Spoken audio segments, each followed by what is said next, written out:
Today we're looking at 3 Portland hotels for 3 drastically different use cases. We'll start with the Ritz-Carlton, which is a 1 Michelin Key Hotel and considered the best luxury option in the city. After that, we'll head across the street to the Benson, which is under Hilton. This is arguably the best historic option. The lobby teleports you back to 1913 and they're also known to have ghosts. Finally, we'll head across the bridge to the Hyatt Regency, which is the best hotel by the convention center.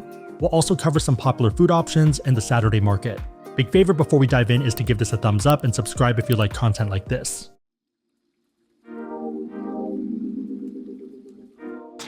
Today we're checking out a suite at the Ritz-Carlton Portland. This place is pretty big, and my favorite part is that there's a lot of artwork throughout the wall. It kind of feels like an art gallery more than anything. So walking in, first thing you're going to see is this giant space, huge table, which is perfect for entertaining, and also 2 gigantic sets of windows, so you get a pretty good view of downtown Portland. It is a little bit cloudy right now, and also sun's going down, so a bit darker than normal, but yeah, still pretty nice. You can kind of imagine this if the sun was setting normally and how beautiful it'd be. Over here is going to be a giant couch area. This seat is super comfortable, and then also a TV over there, which is pretty gigantic. Pretty good use of space and just looks great. If you do decide to bring your own systems or anything to entertain, then that's a great option right over here, but it does not come with this in case you're curious. Heading back over here, one of my favorite parts about the room, which is kind of simple but like just looks really elegant, is this light. So just a lot of the little things that they do a really great job with just to keep it from being boring, but it's also like very silent. You might not notice it otherwise. Same thing with the artwork, gigantic piece, but you also have the art like museum style lights on top of it, which just makes it look a lot nicer. The crazy thing too is that throughout the room, you're going to notice a lot of similar things, even in the bathrooms. Before we do that though, first off is coffee. So right over here is a coffee machine. Even better though is the fact that there's a sink built into it. So a lot of other places you're gonna have to run to the bathroom and fill it up. Here, it's readily available. Coffee is going to be from Nespresso, and you have a few different options: dark, medium, and also decaf. Tea is from Mighty Leaf. While we wait for that, let's check down below. There is a pretty nice fridge here, and it's surprisingly cold. So back here, there is a lot of frost. We can't tell you how cold it is. And they're also really good with chocolates. So Ritz-Carlton chocolates are some of the best out there. Water is from Saratoga. Also an ice bucket over here. Okay, coffee's ready. Let's give it a taste. Pretty good. Heading over here, we have even more art. So there are 2 boxes here. Welcome to the bedroom. Over here is the TV. You have a couch over here, and another view right over here of kind of the top of some buildings. One of my favorite parts about Ritz-Carltons are the beds, so this is super comfortable. Yeah, super relaxing. Closets right over here. Pretty straightforward, tons of room if you are staying for longer. They also do provide slippers. Last up is the bathroom. It's huge. On this side, you have a double vanity and also a center mirror, and pretty much everything you need. Turning back here, we have the shower and tub. It's pretty gigantic, and the tub is huge. So for me right now, this is kind of my default position. I can go all the way down here with my shoulders down, and it's fine. I think if you're 6 or 6'1" and under, you're in a good spot. All the walls here are also marble. The shower gel, shampoo, and conditioner are from Diptyque. Also, if you don't feel like taking a bath, there is a shower. Pretty simple setup, so just one, not a second or third option, but not bad. Let's check out the bathrooms. So for the most part, very straightforward. The one thing I really like though is the artwork in the back. So maybe I'm a weirdo, but I kind of enjoy the fact that there's art in the bathroom, that they're doing something with it rather than it just being empty. This side is empty though, but yeah, you see it walking in. Overall, pretty awesome room and space, and there's just a silent, almost quiet luxury to it, where there's these nice little touches that you might not otherwise notice unless you take the time to look. Also, last part that we kind of skipped over is going to be the secondary guest bathroom. So pretty small. It is what it is for the most part, but you also do have artwork right over here. I also do like the chandelier light right over here. In case you're wondering, this is the suite, but the other rooms here on this floor are also about the same size. So they're a bit smaller, but not too much smaller, about half the size. Also, I forgot to mention, but art up front when you walk in, same idea, museum lights. All right, let's go check out the gym. This is one of the newest hotels for the city, opening in late 2023. As of filming, it's also only one of 3 hotels in Portland with a Michelin Key. Walking in, you're greeted with a beautiful lobby that feels more like a luxury residential tower rather than a hotel. The materials pull from the location with warm woods, stone, and art pieces, but the layout is controlled and not echoey. The lobby is designed to reference the Pacific Northwest with local art, plants, and nature-inspired finishes. You have a lot of warm woods and stone tones, which works really well. It's somehow shiny and refined, but still warm and homey, which is a hard balance. The seating area with the fireplace is also a nice touch. The other cool thing is the tree branch style chandelier that's supposed to represent the Oregon forest. I was weirdly impressed because it's not just a generic city Ritz-Carlton, but something that had a soul and voice. There's also a bar and lounge option down here called Meadow Rue. The bar area with the dark lighting and overall design kind of reminds me of a dark forest. There's standard sofa seating as well if that's more your style. Prices are at a premium given the hotel partner and location, but the bar area was super full most times we walked by. We didn't have a chance to check out the club lounge, but looking at pictures, it looks beautiful. Lots of stone and wood tones with cool art on the wall. Looks like a great place to snack while relaxing and staring out into the cityscape, especially during sunset. Heading to the 19th floor, we have the Hidden Mountain Lake Infinity Pool. It's indoor, heated, and wrapped on 3 sides by floor-to-ceiling glass, so you get views over downtown out toward the Cascades while you're in the water. It's open from 6 a.m. to 10 p.m., meaning you can get a float in after dinner. Alright, so this is the gym, and probably the nicest gym I've seen in a very long time, if not ever. Right over here is going to be a bunch of strength equipment, squat rack, bunch of other techno gym stuff if you want to kind of hang, and there's stuff I haven't even seen before, so I can't really touch on, but it looks super advanced and nice and new. This is the normal one, but yeah, still really good machine. Over here we have a bunch of tread options, and the cool part is that they all face outside to the skyline of Portland, which is pretty beautiful. More visible during the daytime, a bit harder at nighttime, but still nice. Leg, more leg, and over here is elliptical, and also stair over there. Back here is going to be spin. So all 3 are Pelotons. In terms of free weights, it goes pretty heavy. I don't think I've seen weights this heavy at a normal gym in a very long time, if ever. So it goes all the way up to 100 pounds. Pretty heavy. Down here is going to be water and also some fruit. So 2 different types of apples, green and red. Also some nice cool towels down here. The towels smell really nice, so very minty and herbal. If you're looking to book this, the base room is about $300 to $500 depending on the dates. Using points, you're looking at maybe $88K. Looking at the points calendar, that's pretty standard. This would be a great use case if you have an $85K certificate from one of their cards. On a side note, if you want to learn more about cards, we have links on the website asksebby.com and also down below in the description box. Make sure the links are competitive, but otherwise, it's a huge way to support the channel, so thank you in advance. If you're paying out of pocket, consider a booking portal like Cardonomics to get VIP perks. Again, direct rate might be $447. Through Cardonomics, the same date might be $457, so $10 more. For that $10, you're getting additional benefits like breakfast. So 45 credit per person, up to 2 people, 100 hotel credit per stay, and upgrade at time of check-in if available. Run the numbers for your dates and see if the math works out, but well worth considering. I'll put a link with the current password in the description box if you want to check it out. The Portland Saturday Market is the big weekend craft market right on the waterfront, under and just south of the Burnside Bridge. It runs Saturdays 10 to 5, March through Christmas Eve, and it's mostly local makers selling stuff they actually made. Think jewelry, leather, ceramics, art, plus a food row and live music. There's also food trucks and other snack options if you want to make it a tasting tour. It's definitely a cool vibe and free to walk, so worth checking out if you're here on a weekend. This is also the waterfront area and great for an afternoon stroll if that's your jam. Personally, it's not the most interesting waterfront though if you compare it to places like Vancouver or San Francisco, so set your expectations. Nearby is the iconic Portland, Oregon Old Town sign. It sits on top of the White Stag building and you can see it from down below. It also lights up at night if you're here around dinner. Welcome to the standard room at the Benson. This is part of the Curio collection, which is part of Hilton, and let's check out the view. So this is a city view room, and you can see a few different buildings. The key one though is the United States National Bank. So this is a pretty interesting spot. I feel like if we were doing a heist, this would kind of be perfect because you can actually see the whole layout of the top. Just kidding, not doing that. The room is surprisingly big for a hotel in the downtown of a major city. I do think the space here could have been used for something different, probably just a larger couch or something, or maybe a desk in a different spot. Yeah, feels a bit wasted. There is one seat over here, but yeah, it just kind of feels far away from the window and just not well positioned. I guess it's positioned for the TV. Spinning around over here, we have the bed, and let's do the bed test. It's a very firm bed. Interesting. I don't think I've had a bed this firm before, even in Taipei. Like, Asian beds are pretty firm. This is up there. It is pretty well decorated though, so this feels super nice, and there's a ton of throw pillows as well. Yeah, for someone that likes pillows, you're in good company. There's 6 normal ones and then 3 of the side ones. Mandy loves pillows. Trying the desk, not a bad height and not bad ergonomics. There also are plenty of plugs right over here, and not too bad at all. Right over here is the swivel TV. Yep, it swivels.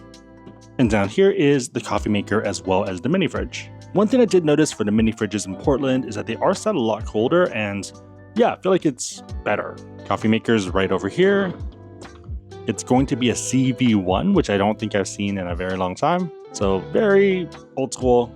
And then you have Starbucks, Cafe Verona, and also decaf version. I'm going to give it a test later on after this video. Here's an art piece in the room. This is 29 out of 30. Spinning around, we have the bathroom area. It is pretty cozy, but it works. So you have a mirror here, sink, and all the amenities are from Lockwood. So this is soap. There's also some body lotion right over here. And coming in here, we also have the shampoo, body wash, and conditioner over here. Shower is not bad. So one single head. Little shorter than I'd like, but it works. On the side's the hair dryer, and over here are some other side amenities. Pretty sparse, but if you need a shower cap or Q-tips, then that's useful. The shelves are a little bit dusty though, so a little dated, not sure if it's intentional. I feel like it could use a paint job. For the most part though, the rest of the room is pretty refurbished looking, so even though it is an old hotel, it's pretty modern. I guess the one area that's less so is going to be the closet. So it still has kind of an old charm vibe where you have to pull a string rather than being automatic from you opening it. There is a safe in here though, as well as a bunch of hangers, and also the iron and iron board. Also luggage racks if you did bring larger ones. In case you're wondering, we're right over here, and most of the rooms are going to be about the same size. There are some mega suites towards this side. It just depends on when you come and how busy it is, but pretty sizable rooms regardless. This is the 4th oldest hotel in Portland that's still operating. It opened back in 1913 and was built by the namesake, Simon Benson. He built the hotel to give the city a proper grand hotel. The lobby is the star of the show, with high ceilings, Italian marble floors, Austrian crystal chandeliers, and rare Circassian walnut on the walls. There's also a fireplace, a grandfather clock, and a giant mirror towards the staircase. For food, there's a restaurant in the lobby called Palm Court. This is Northwestern Bistro with some French influence and serves breakfast and dinner. Prices seem okay, but I'd probably opt to eat elsewhere unless you have a credit. Okay, in the basement's the gym, and I'm actually pretty surprised by how nice it is. I did not expect one of the oldest hotels to have a gym this solid. Let's actually start on this side. So over here are going to be a bunch of free weights. It does get pretty heavy, up to about 75 pounds. Other hotels in the area can go up to 100, but 75 is solid. Yeah. Over here we have some spin options. It looks like it's mostly Pelotons and also a pre-curve, which is a bit different. Another pre-curve machine over here. 2 ellipticals. Pretty good. Over here is an air rower. Pretty fun. 3 treads over here. Kind of a variable setup right over here. And spinning around, we have a bit of a studio setup. Pretty nice if you want to get a stretch in or do some yoga. Yeah, overall, surprisingly solid gym. And the few times we've been here, it's been empty, so that's always a good thing. I also really like the bar. You can practice a lot of other stretches that you might normally not be able to do as easily. Pretty good stretch if that's your jam. One of the draws of the Benson is the ghosts. Simon Benson himself has been reportedly seen in the lobby and basement. So if you see an older man in a suit, it might be him. There's also a lady in white that's tied to some of the upper floors, specifically 7th, 9th, and 12th floors. We didn't run into any ghosts, but they're reported to be friendly. Okay, let's check out 2 local and popular Portland options, Stumptown and Voodoo Donuts. Starting with Stumptown, their cafes feel almost out of a movie. You have art on the wall, people chatting, nice seats, and fresh coffee in the air. It's definitely a vibe. Having been to my fair share of coffee shops, I weirdly appreciated the ambiance. On the coffee end, they're known for lighter profiles, but obviously depends on the blend. If you're a donut enthusiast, I'd recommend checking out Voodoo and Blue Star. We only had time for one, and Mandy picked the former. Voodoo Donuts is one of the most popular stops for visitors and for late night munchies. If you're coming in the morning, I'd recommend arriving earlier to avoid the 30-minute wait, so we just walked in. Voodoo is known for their novelty donuts, either with unique twists or based off other characters. For example, the Homer. It's worth a stop for the store experience and fun quirkiness with the Keep Portland weird vibe. Alright, just got back from Voodoo Donuts and let's give it a taste. So it looks like someone did take a bite out of him and he might be hurting. So this is him. Someone bit off his feet. He had it coming. He doesn't look very happy. Let's give him a taste. Quick little stab for good measure. The top is very chocolatey as you expect, but it's a thicker layer too. I think a lot of other places do a quick glaze. This is almost like, this feels like a good 5 or 6 millimeters. A lot of other places will do a super light one. So pretty chocolatey. It is jelly filled and that's supposed to represent blood. Think raspberry. Pretty good donut, and I really like that it's not too dense. Pretty light and airy for the most part. So I think if you take it home, it's less fluffy. So that's why we're always like, oh, Voodoo Donut's so dense. It's because it was on a plane and it changes consistency. But having it fresh here is definitely a different experience. Do you think it's worth the hype? If you're nearby, I think it's worth grabbing a donut. If there's a long line though, I'd probably circle back afterwards, with the exception of it being at nighttime and you needing something to sober up, because this would be pretty good. Daytime, if there's a short line, fine, but yeah, ideally find it when it's less busy. We have heard of people lining up for an hour. I think that's a bit too much. In addition, we did get 2 other donuts, which might have been too much. The first one, and the one I had my eye on before this trip, was the Homer. So this is kind of a very classic one. It's not filled, there's a hole, and it's just a simple glaze with sprinkles. The other one is the Portland cream, which is pretty much their version of a Boston cream. I don't think I'm going to bite into that one though yet because that's very committal. I think we are going to still walk around, but we'll finish off the Voodoo one first.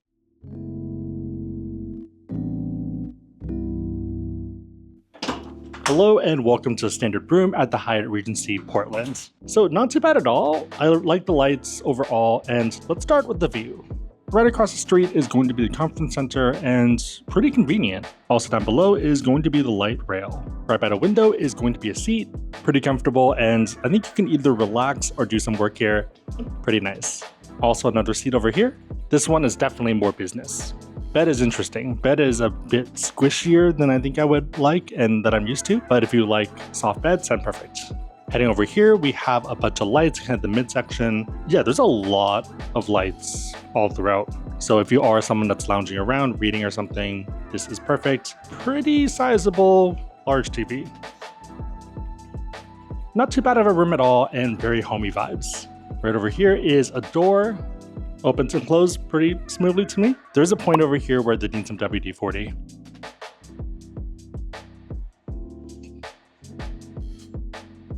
This is a closet area. It is more of an open concept. Coffee machine over here. It's going to be a Keurig. All the teas and coffees are local Portland coffee roasters. That's pretty cool. Oh, not all of them. There's some other normal ones. But the fact that they have some local ones is nice. Complimentary water if you have elite status. So this is for Discoverers, Globalists, and Explorers. So pretty much if you have one of their cards, then you're good to go. Safe down here, as well as a little fridge.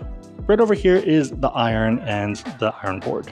The bathroom is a little bit smaller and cozier, so it is going to be one sink. It's going to be a giant mirror, but yeah, feels a bit more claustrophobic compared to the rest of the room. Yeah, this definitely feels claustrophobic. Not bad height though, and I think most people should be happy. There is a little seat in the corner if you want to relax or do some other activities. Also, the body wash, conditioner, and shampoo are from Pharmacopoeia. People can see you, so just a note, so there is some privacy, but not full privacy. Toilet is right over here. Pretty standard, nothing really going on here. Everything else down here is standard. Soap bar is from Pharmacopoeia. In case you're wondering, we are right over here. So most of the rooms are pretty much the same size, other than some maybe corner rooms over here. But yeah, for the most part, pretty standard. The really cool part though is the fact that this is a temporary room. So we ended up checking in, right now it's about 11 a.m. and they were like, hey, the suite's not ready yet, but you can either wait for it or take a standard room now. And we were like, oh, I guess we'll wait, but we wish we could have taken a nap. And they're like, oh, if that's the case, don't worry. We'll give you a temporary room for now, and then we'll move you to suite afterwards. We do have globalist status, which is the top level for Hyatt, but just amazing service. I feel like at the big chains in the US, Hyatt is the most proactive. Okay, gonna take a nap since we didn't sleep last night, and see you in 2 hours. Good morning, it's breakfast time, and we're checking out the restaurant in the lobby. Given our elite status, we have free breakfast, and you have two options. You can either do the buffet or order direct items. For the buffet, there's a bunch of hot items, including bacon, sausage, eggs, and a lot of the typical classic ones, think like hash browns and stuff. Also a toast station, fruits, smoked salmon if you want that, and of course the croissants and kind of pastries you'd expect. It looked okay, and I heard from other people it kind of tastes like Cisco for the pastries. If you want more variety, then that's the go-to option. Otherwise, I'd probably order from the menu since it's more fresh. I ended up getting the breakfast burritos with brisket. I was expecting a bit more brisket, but still fine. Looks pretty good. Let's give it a taste. Wow. Surprisingly good flavors. There's pretty much a brisket omelet on top of this. I'm pleasantly surprised. Initially, I think I just expected like egg and then like pull a brisket on top, but this works really well and the flavors are actually really good. It looks photogenic, but I didn't expect it to taste this good. I'm impressed. Yeah, really well seasoned. With a buffet breakfast, it kind of depends on what you're looking for. Pastries in particular, though, seem more Cisco-y, so that's kind of the bar expectation.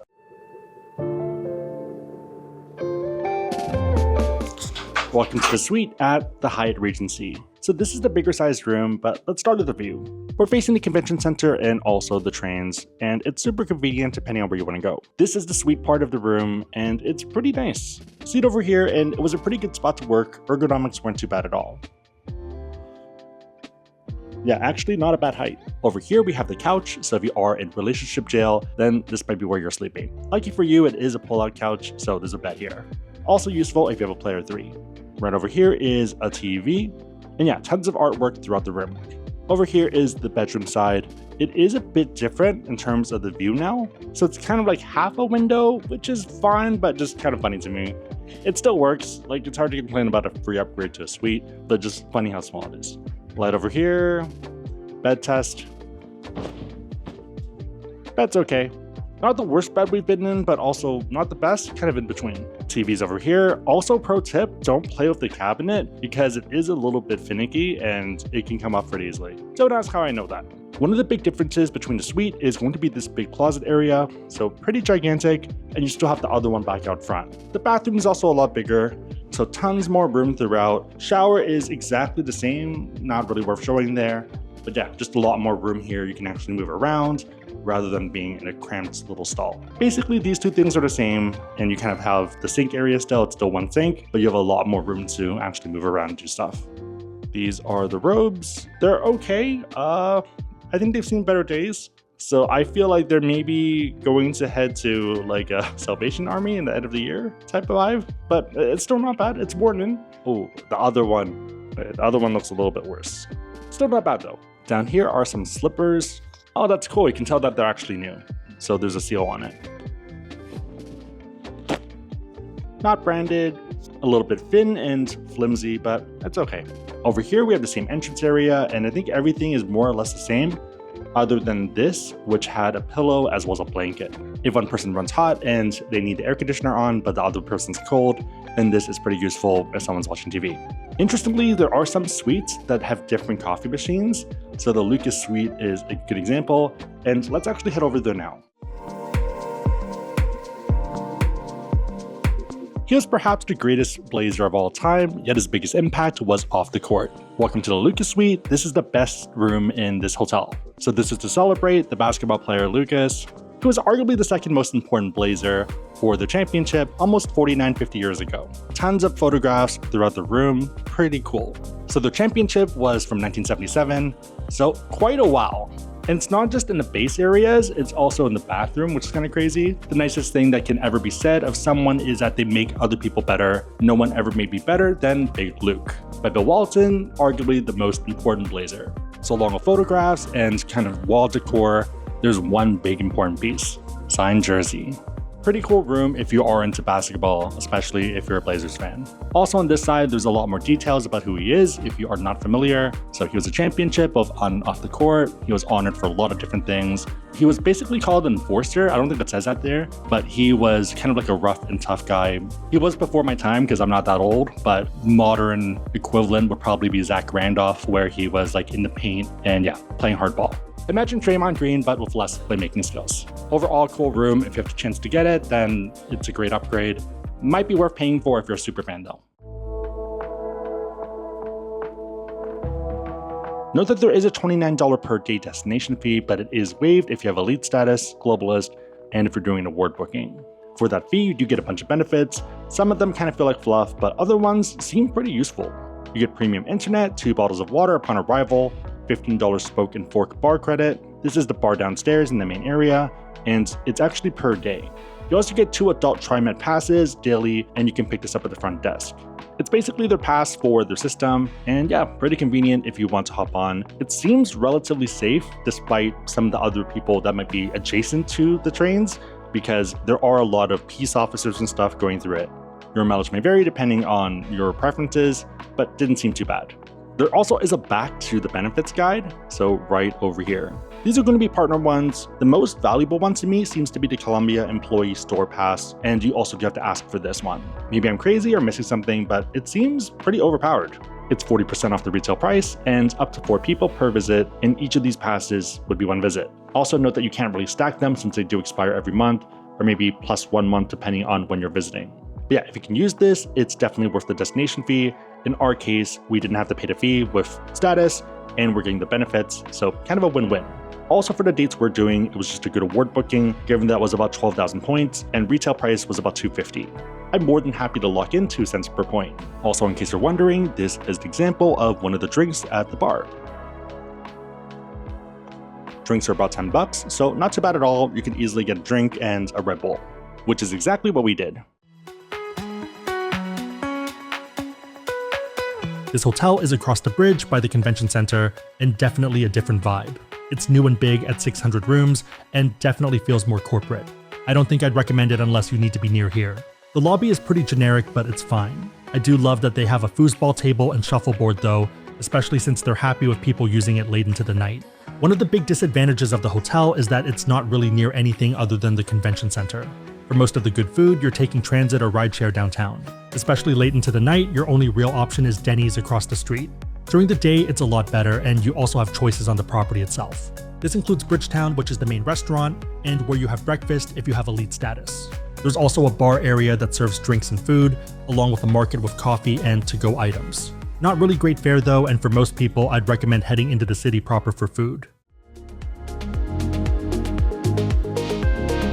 Overall, Portland has a ton of hotel choices, depending on what you're looking for. If you like quiet luxury and artistic vibes and are okay with the premium price tag, then go with the Ritz-Carlton. If you like architecture and history, it's hard to beat the Benson, especially since the prices tend to be very fair. If you're here for a conference, the Hyatt makes it easy to go to the talks, after parties, and mingle with others, especially if people are hosting events, whether that's poker at 2 a.m. or Denny's at 4 a.m. Again, if you want to learn about cards, we have links on the website asksebby.com and also down below in the description box. If you want perks without having elite status, I'll link to a VIP booking portal down below with the current password. For both, make sure the numbers work, but otherwise, it's a huge way to support the channel, so thank you in advance. If you made it to this point, leave a donut emoji in the comments down below, and I'll try to heart it and respond. 3 questions for you. What features do you look for in hotels? Which of these would you pick? Also for food, do you go down the tourist checklist or look for more bespoke options? Let me know and everyone else know in the comments down below. Big favor thumbs up, share this, but otherwise hope you liked it. See you on the road.